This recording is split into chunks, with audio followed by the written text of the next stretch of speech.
Every day, Sir Topham Hatt came to the station to catch his train. "Hello," he always said to Thomas. "Don't let the silly freight cars tease you. Remember, you have an important job as a special helper in the train yard."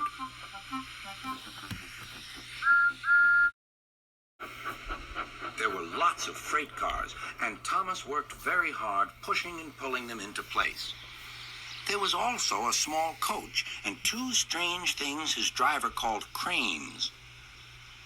"That's the breakdown train," he told Thomas. "The cranes are for lifting heavy things." One day, Thomas was in the yard.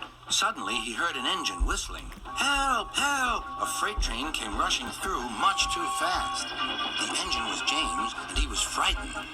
His brake blocks were on fire. "They're pushing me! They're pushing me!" he panted. On!" laughed the freight cars, still whistling, "Help! Help!" Poor James disappeared. "I'd like to teach those freight cars a lesson," said Thomas the tank engine. Soon came the alarm. "James is off the line! The breakdown train! Quickly!" Thomas was coupled on, and off they went.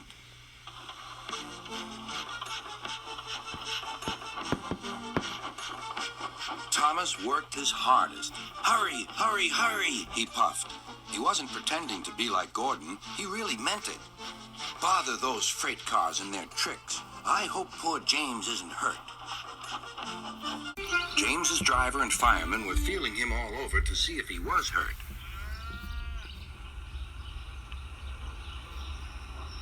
"Never mind, James," they said.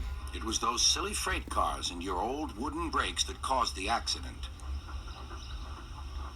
Thomas pushed the breakdown train alongside. Then he pulled away the unhurt freight cars. "Oh dear, oh dear," they groaned. "Serves you right, serves you right," puffed Thomas. He was hard at work, puffing backwards and forwards all afternoon. "This'll teach you a lesson, this'll teach you a lesson," he told the freight cars. And they answered, "Yes, it will, yes, it will." They left the broken cars. Then, with two cranes, they put James back on the rails.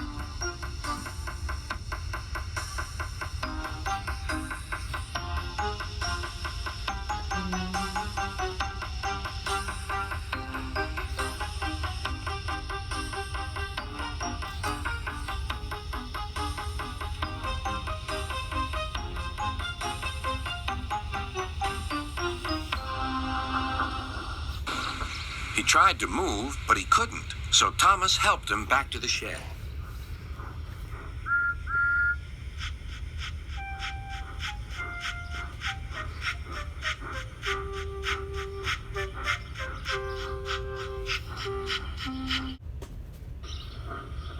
Sir Topham Hatt was waiting anxiously for them. "Well, Thomas," he said, "I've heard all about it, and I'm very pleased with you. You're a really useful engine. James shall have some proper brakes and a new coat of paint, and you shall have a branch line all to yourself." Now Thomas is as happy as can be. He has a branch line and two coaches called Annie and Clarabelle.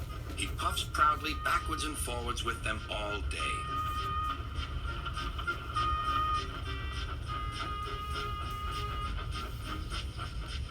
He is never lonely. Edward and Henry stop quite often and tell him the news.